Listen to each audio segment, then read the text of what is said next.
Hi, my name is Leon Braxton, and I'm a facilitator with MTUG, and I'm going to tell you a little bit about the history of the garden. Well, about 3 years ago, actually 3 years ago this weekend, I decided that I was tired of all the hurt and anger and ugliness of all the trans women, especially trans women of color, being murdered around the world. And I thought there's got to be some beautiful side of this. There's got to be a place where people can go and reflect and be happy and not there's all the ugliness and trauma of death. So I went down to Lewis Reed's office. Actually, let me back up. I was sitting at home having some morning coffee, and I was trolling through the paper, and they were giving all these free trees away for Plant Day. And it was by Lewis Reed's office, and I thought, well, great, this will be awesome. Why can't we have some kind of memorial garden? So I looked online to see, I did a little Google research to see what other cities had done, found there was no other trans memorial garden in the United States. The only one that was in the world was in England. So I thought, well, why can't we here in St. Louis be a first and start our own trans memorial garden? So I went to Lewis Reed's office. I met with my friend Michael Powers. I said, Michael, is there a lot or some land in South City, kind of near the Grove, where we could have our trans memorial garden? So we looked around, and we found this wonderful corner right here at Hunt and Vanderventer. He told me who the landowners were. I contacted the landowners to see if the land was available, and they said yes. They're not going to use it. I contacted MTUG. I said, MTUG, this is my plan. I don't mean to step on anyone's toes. I just think we need to have this trans garden where people come and reflect and think about all the beauty and all the wonderfulness that it is to be transgender. Why do all the stories and everything we report have to be so ugly and so negative? I said, the way we've had the garden, we can show out of this tragedy some beauty will grow. So Sayer thought that was a good idea. MTUG thought that was a good idea.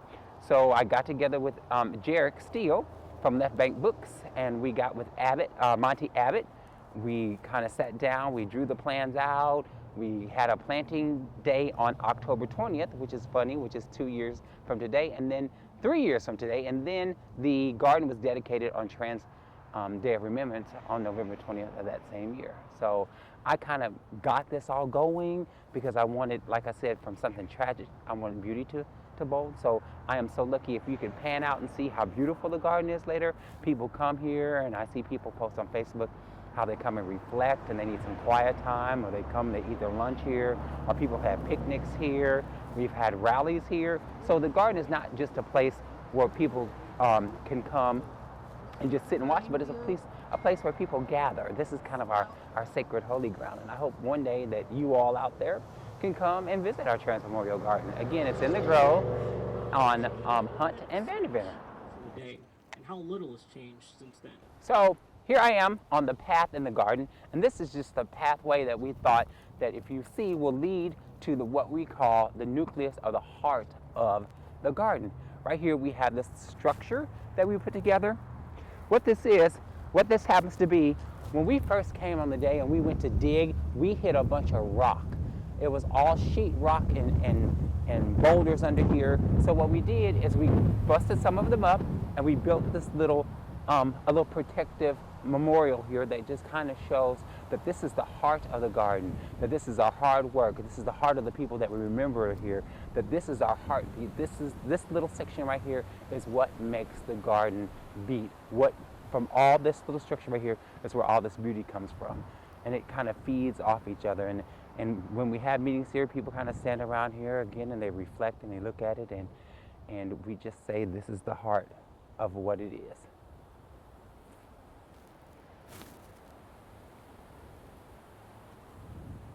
Well, here I am at one of our many, many trees that we have planted here at the garden. All the plants here that you see in the garden are native Missouri plants. They're all native to Missouri. I don't know exactly what the name of them are. Monty would have that better than I would, but I just know that it was, we all got here on October 20th. We planted the trees, and they start out as just little saplings, little twigs, and now look how beautiful they are. And we can't wait one day when they are tall and mighty and give us shade and shelter. Okay, as you can see here in the garden, not only is it a place to walk and reflect, we have many benches here where people can sit and reflect as well. This bench right here was donated, I believe, by Betty Neely. She makes benches. She is one of our icons, one of our LGBTQIA siblings that we worship. She is a treasure to St. Louis and to our St. Louis LGBTQI community. She built this bench, she painted it, she donated it to the garden, and we love Betty for that. Not only is this the only bench here, we have benches that have been donated by Boom Magazine. I believe HRC is going to donate a bench. So if you have donations or you come to the garden, you see something the garden needs, please don't hesitate to donate to the garden, because this is not only a trans memorial garden, it could also be our community garden, and we need the community's help to make our trans memorial garden grow and be more beautiful. Here's another one of our benches.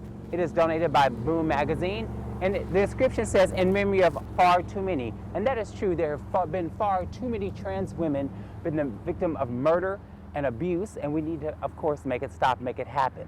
So let me tell you what else we've been having here at the garden. The garden has been a place not only for vigils, but we've had picnics here, we've had meetings here. Like I said, we've had rallies here. The only thing we haven't had here is a wedding. So we need someone to come to the garden and get married here.